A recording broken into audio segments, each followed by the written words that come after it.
연설에 앞서 어제 그 어느 곳보다 안전해야 할 학교에서 충격적인 사건이 있었습니다. 우리 당은 진상규명과 재발방지 대책을 마련하는 데 앞장서겠습니다. 유가족께 깊은 애도를 표합니다.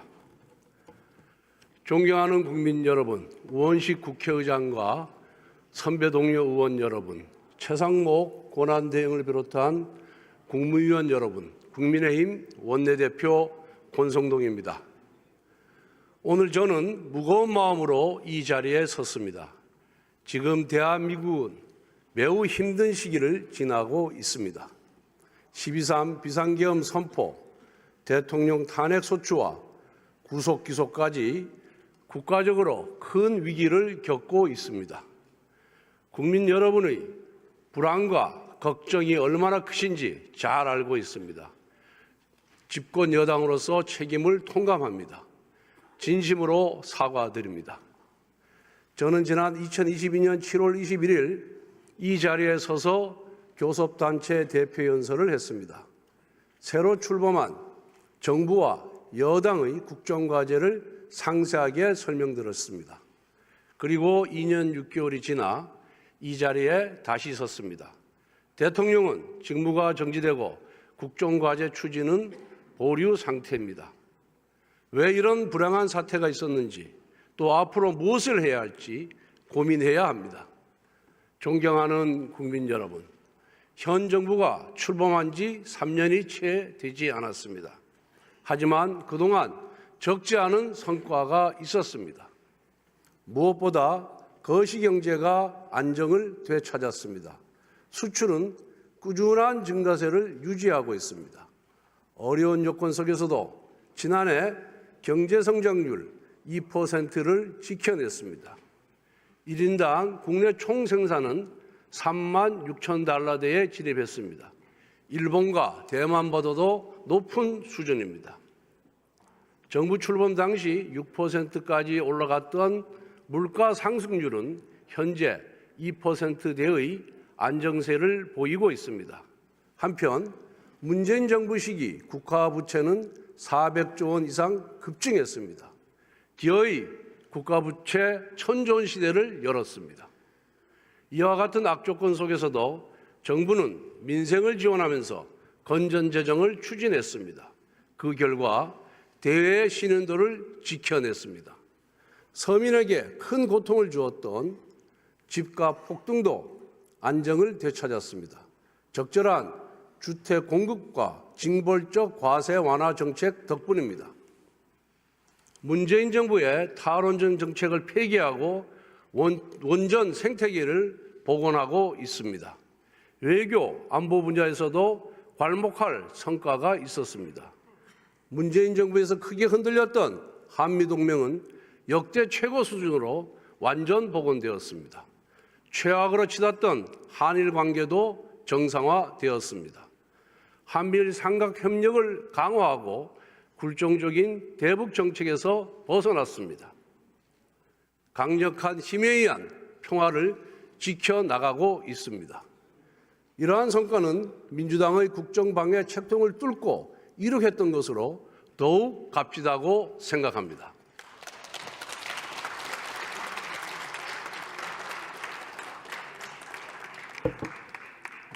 하지만 미완의 과제도 있습니다. 특히 내수 침체가 지속되면서 많은 국민들께서 어려움을 호소하셨습니다. 취약계층 보호 강화, 소상공인 자영업자 지원 확대와 같은 민생 안정 정책을 펼쳐왔지만 여전히 부족합니다. 저출산 문제 대응을 위해 정부 여당은 인구전략기획부 신설을 추진해 왔습니다. 작년 7월 국민의힘은 이 같은 내용을 담은 정부조직법 개정안을 국회에 제출했습니다. 민주당의 비협조 때문에 진척이 없습니다. 국민 노후와 청년의 미래가 걸린 연금 개혁도 국회 논의가 반년 가까이 중단되었습니다. 법치주의 원칙에 따라 노동개혁을 추진해 왔습니다. 그 결과 불법 파업이 줄어들어 근로손실 일수는 문재인 정부의 3분의 1 수준으로 감소하였습니다. 90%의 노조가 회계 공시에 참여하여 투명성을 높였습니다. 노조 간부의 채용 비리도 바로 잡았습니다. 하지만 노동시장의 유연성 확보와 이중구조 해결은 민주당과 강성노조의 반대로 아직 성과를 내지 못하고 있습니다. 교육개혁의 핵심 과제인 유보통합은 밑그림을 제시했지만 아직 추진이 더딘 상황입니다. 의료개혁도 의정갈등이 지속되면서 여전히 표류하고 있습니다. 대통령 임기 3년차는 국정 성과를 끌어올려야 할 시기인데 작금의 현실이 너무 안타깝고 송구스럽습니다. 하지만 국민의힘은 마지막까지 여당의 책무를 다하겠습니다. 남겨진 국정과제를 흔들림 없이 추진하겠습니다.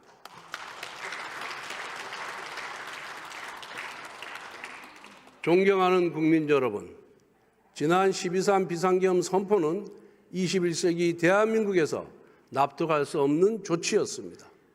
그런데 왜 비상조치가 내려졌는지 한 번쯤 따져봐야 합니다. 대한민국 정부 수립 이후 문재인 정부까지 74년 동안 발의된 탄핵소추안은 총 21건입니다.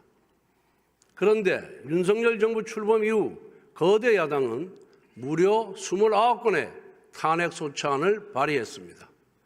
우리 헌정사에서도 세계 어느 나라에서도 이런 야당은 없었습니다. 더욱 기가 막힌 것은 탄핵소추 이유입니다.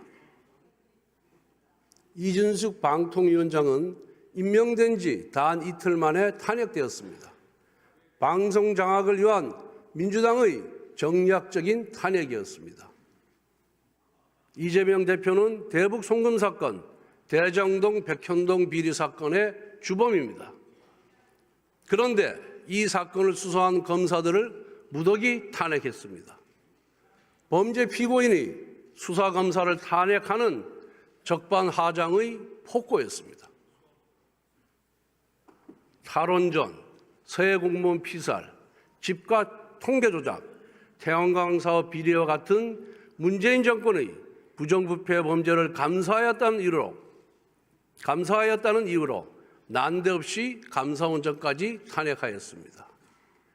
이재명 대표의 재판을 공소유지하는 중앙지검장과 검사들도 탄핵하여 직무를 정지시켰습니다. 이 대표 수사팀의 족쇄를 채워 재판을 지연시키겠다는 목적입니다. 심지어 법무부 장관의 탄핵소추안에는 이재명 대표를 노려봤다는 황당무계한 사유까지 포함시켰습니다. 대통령 탄핵소추 통과 이후 국정안정이 무엇보다 절실합니다. 그런데 한덕수 대통령 권한대행까지 탄핵했습니다. 헌재 재판관 임명과 관련하여 여야 합의를 요청했다는 것이 탄핵 사유였습니다. 세상에 이런 행포가 어디 있습니까?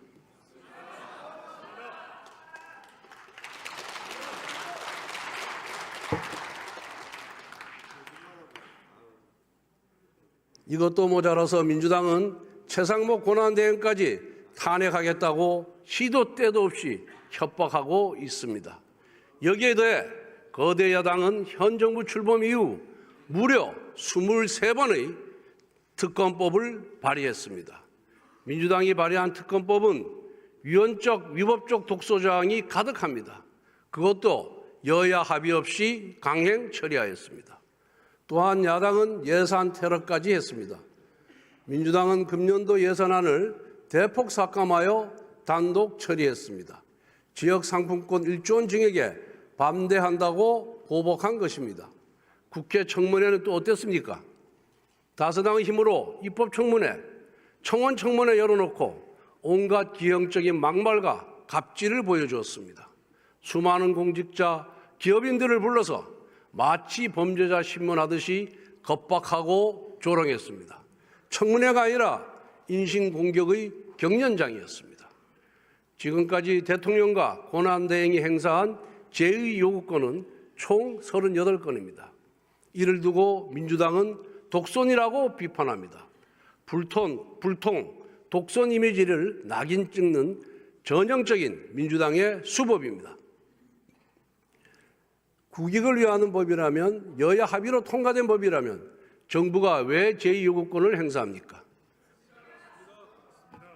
국민 여러분, 29번의 연쇄 탄핵, 23번의 특검법 발의, 38번의 제2요구권 유도, 셀 수도 없는 갑질 청문회 강행, 삭감 예산안 단독 통과, 이 모두가 대한민국 건국 이후 단 한 번도 본 적이 없는 처음 있는 일입니다. 의회 독재의 기록이자 입법 폭력의 증거이며 헌정 파괴의 실록입니다.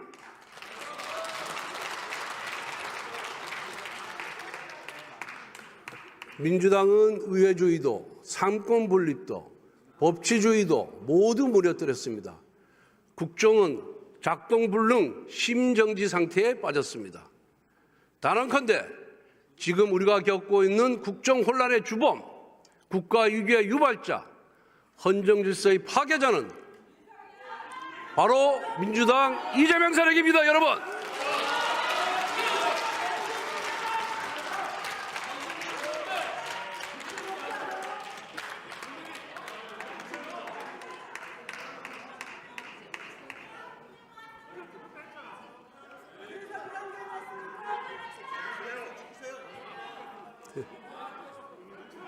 국정 혼란의 목적은 오직 하나, 민주당의 아버지 이재명 대표의 방탄입니다. 8개 사건, 12개 혐의, 5개 재판을 받고 있는 이재명 대표의 형이 확정되기 이전에 국정을 파국으로 몰아 조기 대선을 유도하고 이를 통해 대통령직을 차지하려는 정치적 모반입니다.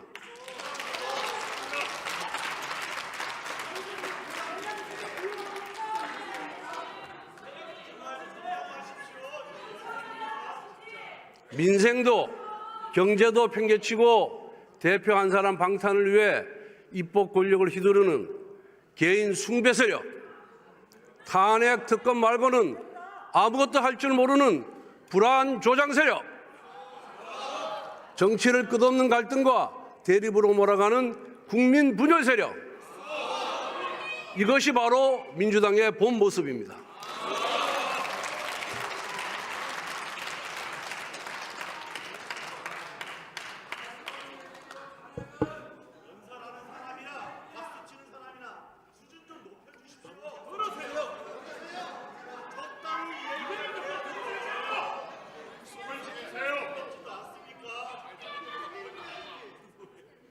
존경하는 국민 여러분, 대한민국에는 세 개의 기둥이 있습니다. 바로 자유민주주의와 시장경제, 그리고 한미동맹입니다. 민주당은 이 세 개의 기둥을 뽑아버리고 대한민국을 혼란과 쇠락의 길로 이끌려고 합니다.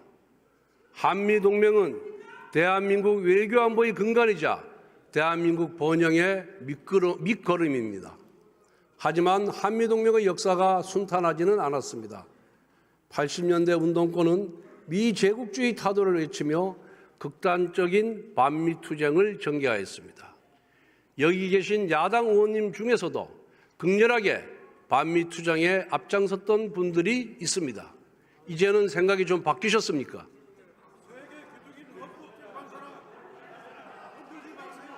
지금도 민노총을 비롯한 좌파단체는 주한미군 철수, 한미연합훈련 중단을 외치며 한미동맹을 위협하고 있습니다. 그런데 최근 민주당은 난데없이 한미동맹 지지 결의안을 발의했습니다. 이재명 대표도 한미동맹을 부쩍 강조하고 있습니다. 조기 대선을 겨냥한 위장전술입니다. 카멜레온의 보호색이 성조기 무늬로 바뀌었습니다. 지난 12월 7일 대통령 1차 탄핵소추안에는 자유민주주의 국가들과의 연대를 강화하는 가치외교가 탄핵 사유로 명시되었습니다. 여기 계신 야당 의원님들께 묻겠습니다. 정말 가치외교가 탄핵 사유입니까? 만약 그렇다고 생각한다면 여러분은 대한민국의 근간을 부정하는 것입니다. 과거 이재명 대표는 미군을 점령군이라고 했습니다. 주한미군 철수도 각오해야 한다라고 했습니다. 2017년 대선 당시에는 대통령이 되면은 사드 배치를 철회하겠다고 했습니다. 지난 대선 때는 공식 선거운동 첫날부터 사드같이 흉악한 거 말고 보일러를 놔드리겠다고 조롱했습니다.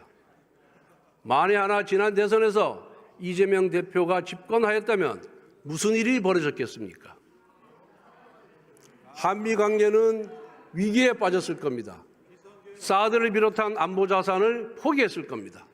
주한미군 철수도 수수방관했을 겁니다. 자유민주주의 국가의 연대는 무너졌을 겁니다.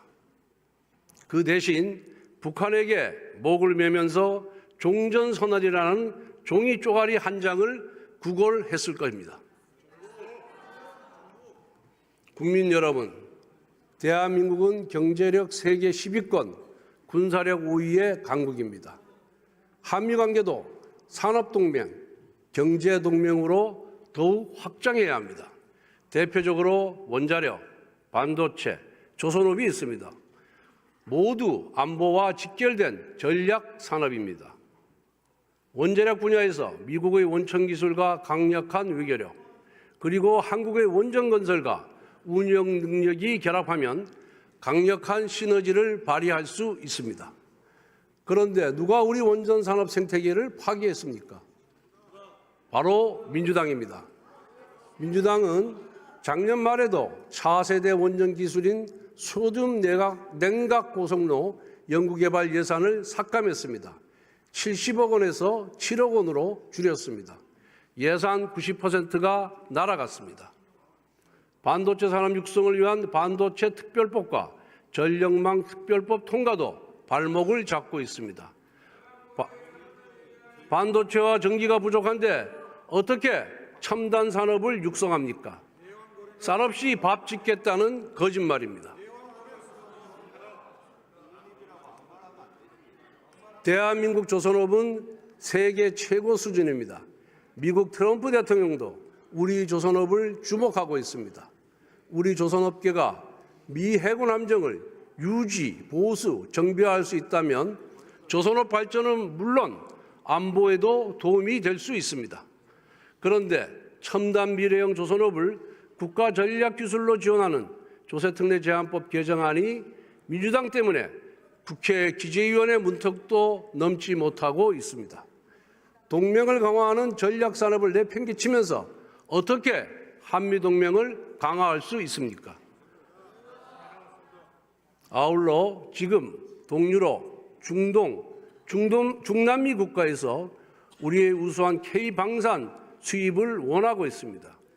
그런데 국방장관의 공석으로 고위급 협상에 큰 차질을 빚고 있습니다. 최대행은 국방장관을 즉시 임명해서 국가안보와 방산 수출에 만전을 기해 주시기 바랍니다.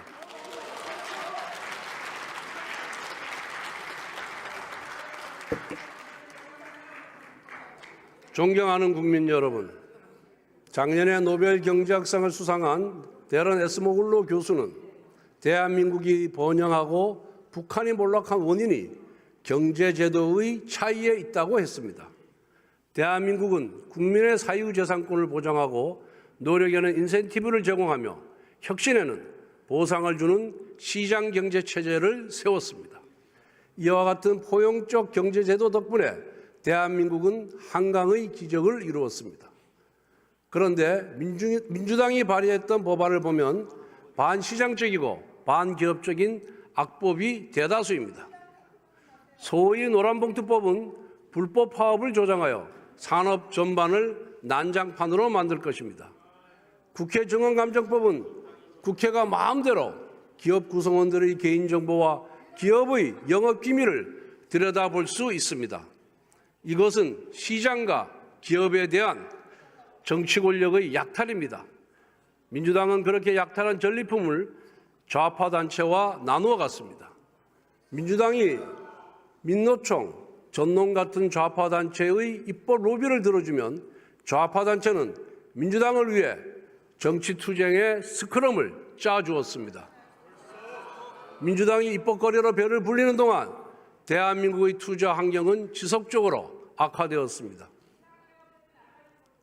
정부 발표에 따르면 414개 경제 관련 법률 중 형벌 규정이 무려 5,886개에 달합니다. 이 중 다수가 이중처벌 혹은 양벌 규정입니다. 주한미국 상공회의소 조사를 보면 한국에서 외국 기업들이 투자하기 힘든 이유가 예측하기 힘든 규제 환경이라고 합니다.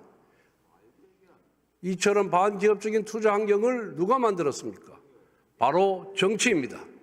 그저 기업을 규제하고 과도하게 비난하면 착한 정치인, 견연 정치인으로 대접해주는 위선의 정치 문화가 우리 경제의 족쇄가 되었습니다. 그리고 그 중심에 민주당이 있습니다.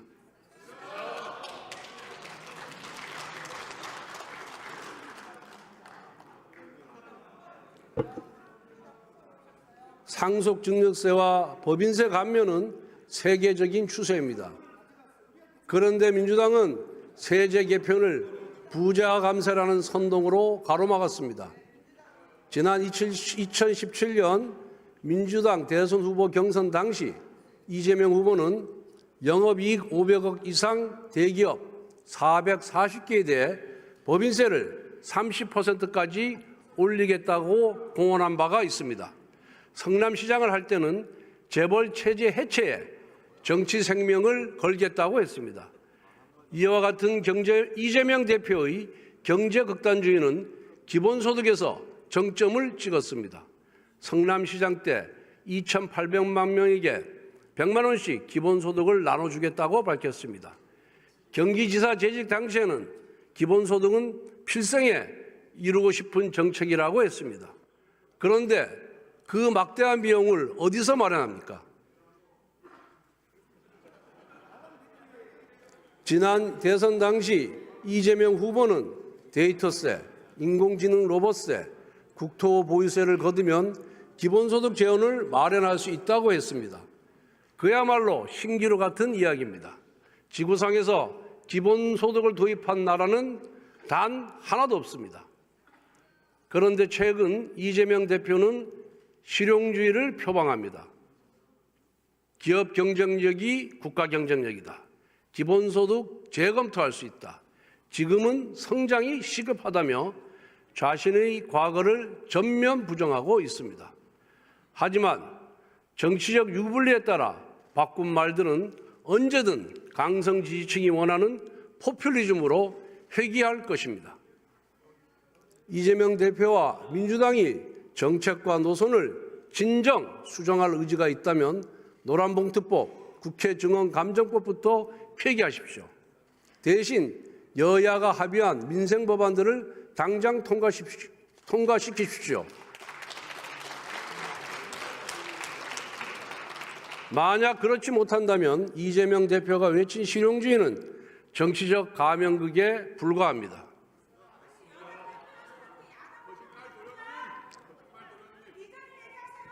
존경하는 국민 여러분, 대한민국 자유민주주의가 위기에 봉착했습니다. 이미 민주당은 지난 2018년 헌법 제4조에 규정되어 있는 자유민주적 기본질서에서 자유를 삭제하려다가 실패했습니다. 이것은 자유민주주의에 대한 야당의 강한 반감을 상징적으로 보여줍니다.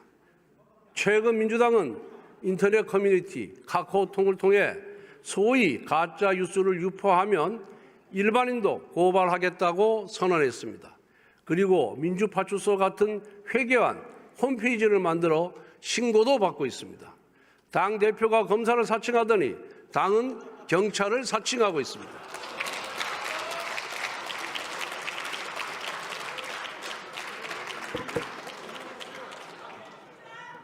빅브라더가 당신을 주시하고 있다. 조지 오웰의 소설 1984에 나오는 유명한 문장입니다. 이제 이 문장은 우리 현실 속에서 민주당이 당신을 주시하고 있다로 바뀌고 있습니다. 민주당의 검열과 본능은 여론조사업체 관리법안, 언론재갈법, 언론사에 대한 광고 압박에서도 볼 수 있습니다. 이처럼 민주당과 이재명 대표는 의회 권력만으로도 무소불위 권력을 휘두르고 국민의 일상까지 감시합니다.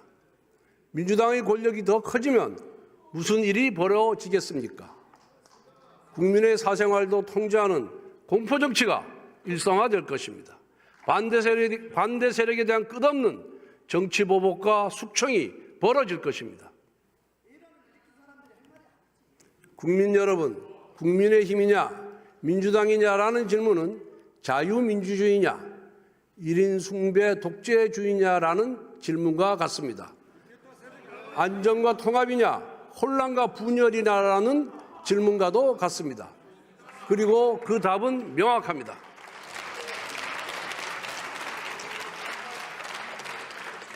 존경하는 여야 의원 여러분, 파도를 탓하지 말고 바람을 없애라는 옛 말씀이 있습니다. 문제의 근본 원인을 찾아 해결하라는 뜻입니다. 저는 우리가 겪고 있는 정치 위기의 근본적인 해결책은 개헌이라고 생각합니다. 87년 체제 등장 이후 5년 단임제 대통령 8명이 있었습니다. 그중 3분이 탄핵 소추를 당했고 4분이 구속되었습니다. 이것은 개인의 문제를 뛰어넘은 제도 자체의 치명적인 결함입니다. 이제는 악순환의 고리를 끊어버릴 때가 되었습니다. 문제 해결의 핵심은 권력의 분산을 통한 건강한 견제와 균형의 회복입니다. 대통령에게 과다한 권력이 집중되면 대권을 차지하기 위한 여야의 경쟁은 사생결단이 됩니다. 극단적인 정쟁이 대통령 임기 5년 내내 계속됩니다. 또한 지금처럼 야당이 의회 권력을 장악하면 대통령의 실패가 야당 집권의 길이 됩니다. 그렇기 때문에 사사건건 국정 운영을 방해하고 파국으로 몰고 갑니다. 이러한 권력 구조 하에서 정상적인 국정 운영은 불가능합니다. 그래서 대통령은 재앙으로 시작해서 식물로 끝납니다. 국회는 4년마다 최악이라는 평가를 반복합니다.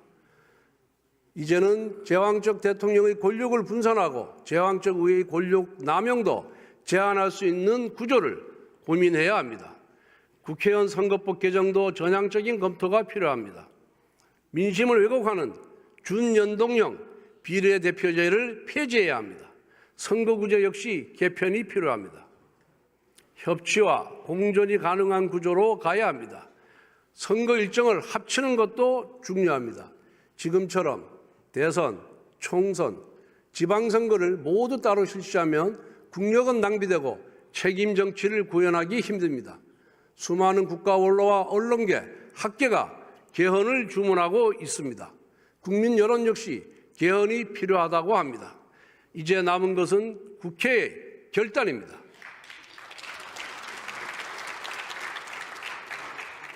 (2022년 9월) 이재명 대표도 바로 이 자리에서 개헌 필요성을 역설한 바가 있습니다. 그런데 지금 민주당과 이재명 대표는 개헌을 애써 외면하고 있습니다. 대권이 눈앞에 다가왔다고 생각하는 것입니까? 이대로 가면 다음에 누가 어느 당이 집권하더라도 총성 없는 내전이 반복될 뿐입니다. 여야가 함께 머리를 맞대고 국민과 각계의 의견을 수렴합시다. 우리 자신의 임기조차 단축할 각오로 최선의 제도를 찾아봅시다.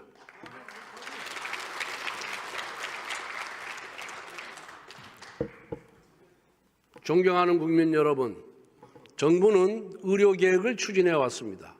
정부가 의료계의 목소리를 세심하게 수렴하지 못했고 조급한 측면도 있었습니다. 그렇지만 필수 의료를 정상화하고 지역 의료를 살리기 위해서는 의료개혁이 필요합니다. 의정대화를 다시 시작합시다. 의료 현장의 정상화를 위해 국민의힘은 정부, 의료계와 함께 지혜를 모아가겠습니다. 우리 당은 작년 말에 대한의학회 등 6개 단체가 요구한 전공의 수련 특례와 입영 연기 적용을 정부에 관철시켰습니다. 교육부총리도 2026년 의과대학 정원 문제를 원점에서 논의하겠다고 약속했습니다. 아울러 민주당의 책임 있는 역할을 촉구합니다. 그동안 민주당은 국가적 중대 현안인 의정 갈등을 수수방관하며 정치적 반사이익만 취해왔습니다. 국회 제1당원으로서 지극히 무책임한 태도입니다. 정적에 쓰는 힘의 10분의 1만이라도 민생 현안에 쓰기를 바랍니다. 존경하는 국민 여러분, 연금개혁도 핵심 국정과제로 추진해 왔습니다. 작년 9월 정부는 연금개혁안을 국회에 제출했지만 지금까지 국회 논의는 중단되었습니다. 정부안 제출을 다그쳤던 민주당이 막상 정부가 개혁안을 제출하자 논의를 거부했기 때문입니다. 그랬던 민주당이 갑자기 논의를 다시 시작하자고 합니다. 보건복지위에서 모수개혁부터 하자고 주장합니다.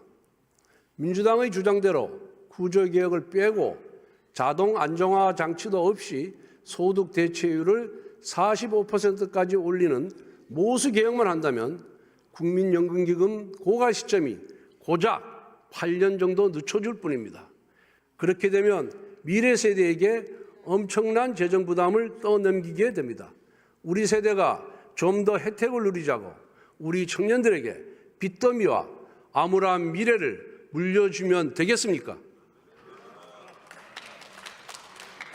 연금개혁은 기본 틀부터 바꾸어야만 50년, 100년을 지속할 수 있습니다. 그래서 국민의힘이 줄곧 모수개혁과 구조개혁을 함께 하자고 주장하는 것입니다. 아울러 국민연금 수익률을 더 높일 수 있는 방안도 모색해야 합니다. 수익률이 높아야 연금 재정도 건전해집니다.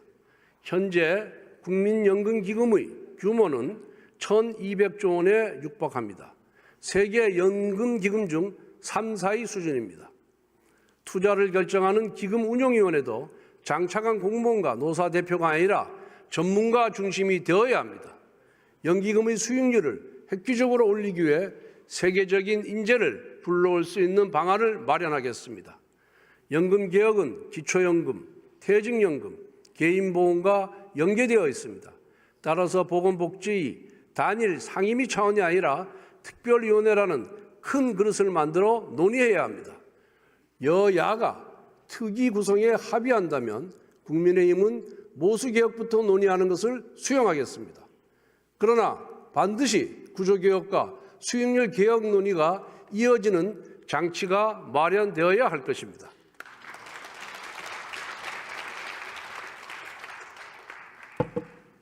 존경하는 국민 여러분, 민주당은 불과 한 달 전에 금년도 예산을 4조 원 넘게 삭감하여 일방적으로 처리했습니다.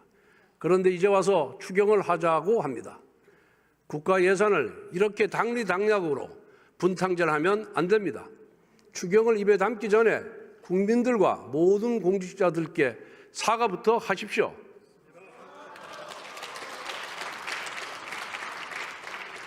우리 당은 추경 논의를 반대하지 않습니다. 하지만 분명한 원칙과 방향이 필요합니다.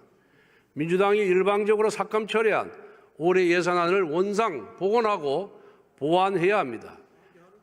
지역화폐와 같은 정쟁의 소지가 있는 추경은 배제하고 내수회복, 취약계층 지원, AI를 비롯한 산업 통상 경쟁력 강화를 위한 추경으로 편성해야 합니다. 아울러 이번 2월 국회에서 반도체 특별법을 반드시 처리해야 합니다. 미국, 중국, 일본, 대만 등 주요국들은 반도체를 국가안보전략 산업으로 여기고 전폭적인 지원을 하고 있습니다. 세계 각국은 국가적 정책 지원과 근로시간 유연화를 통해 초경쟁 체제에 돌입했습니다. 연구개발과 생산이 24시간 365일 지속되지 않으면 살아남을 수 없는 산업이기 때문입니다. 전 세계에서 반도체 연구 인력이 주 52시간 근무에 발목 잡힌 나라는 어디에도 없습니다. 그런데 민주당은 고임금 연구개발 인력에 한해 주 52시간 근로시간의 예외를 주자는 법안을 끈질기게 거부하고 있습니다. 주 52시간 규제에 집착하는 민주당은 글로벌 스탠다드에서 한참 뒤떨어진 정치 세력입니다. 이 변화무쌍한 시대에 실용의 가치를 배신하는 21세기 세국입니다. 반도체에는 이념도 없고 정파도 없습니다. 경제전쟁의 시대에 이기는 방법만 고민해야 합니다. 존경하는 국민 여러분, AI, 반도체와 같은 첨단 산업 육성에 우리 미래가 좌우되는 시대입니다. 첨단 산업은 충분한 에너지의 뒷받침이 필수적입니다. 그런데 현장에 에너지 확보 비상이 걸렸습니다. 용인 반도체 클러스터를 봅시다. 삼성전자와 SK하이닉스가 약 480조 원을 투자할 예정이지만 전력 확보가 어렵다고 합니다. 동해안이나 남해안에서 생산된 전력을 끌어오려고 하지만 넘어야 할 난관이 너무 많습니다. 국민의힘은 첨단 기업에 충분한 에너지를 공급할 수 있도록 에너지, 교통, 통신 인프라를 통합적으로 고려한 국토종합 인프라 개발 로드맵을 구축하겠습니다. 기존의 수도권과 도로망 중심의 국토 개발 계획을 에너지 인프라 중심으로 패러다임을 전환하겠습니다. 막대한 전력이 소요되는 첨단 산업을 에너지원과 송배전 기반 시설을 갖춘 지방으로 이전하도록 유도하고 그에 따른 세제, 보조금, 교육, 의료, 문화 인프라 같은 다양한 인센티브를 파격적으로 제공하겠습니다. 이것이 바로 대한민국 재도약을 위한 새로운 국토개발 프로젝트입니다. 미래산업 육성과 지방 활성화라는 두 마리 토끼를 잡겠습니다.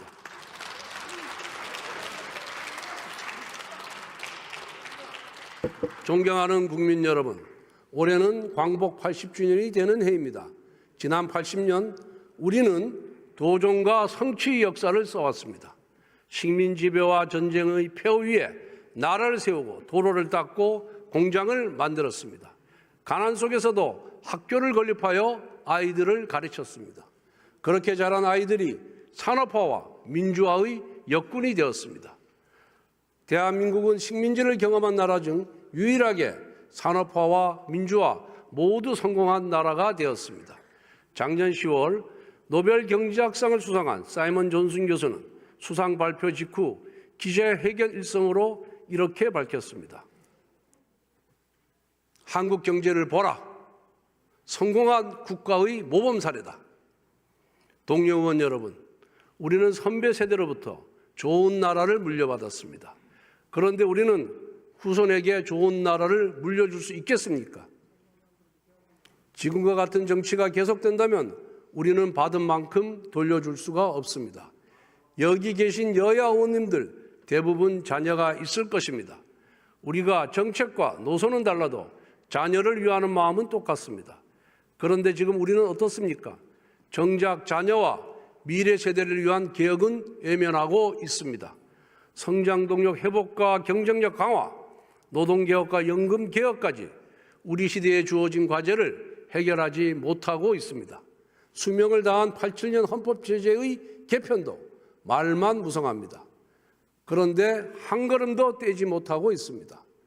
건국 이후 가장 많은 혜택을 받은 우리 세대가 꺼져버린 성장 엔진과 빚더미가 된 국가재정, 극단적인 정쟁과 분열만 반복하는 나라를 물려주지는 않을까 너무나 두렵습니다. 모범적인 압축 성장의 신화를 쏜 우리가 벌써 쇠락의 길로 들어선 것이 아닐까 정말 두렵습니다. 이제 그동안 미뤄왔던 중요한 과제부터 시작합시다. 민생경제의 활력을 불어넣을 역전 법안들, 대한민국의 제도약을 위한 4대 개혁, 저출산 극복을 위한 범국가적인 대책 수립, 극단적 대결 정치를 극복하는 개헌부터 제대로 논의합시다. 우공이산의 고사처럼 작은 성과라도 쉬지 말고 쌓아갑시다.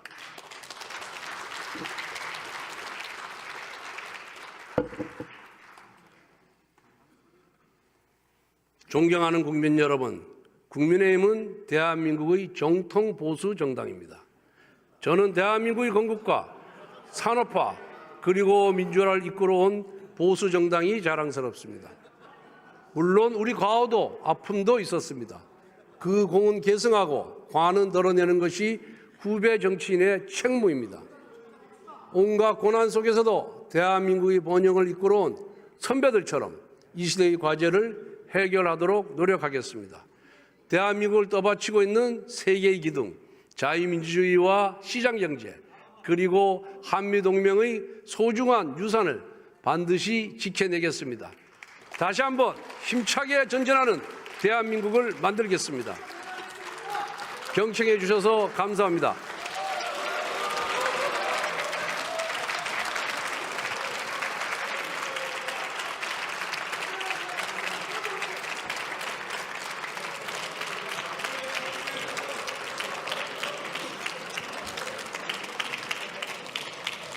권성동 원내대표 수고하셨습니다. 오늘 회의는 이것으로 마치겠습니다.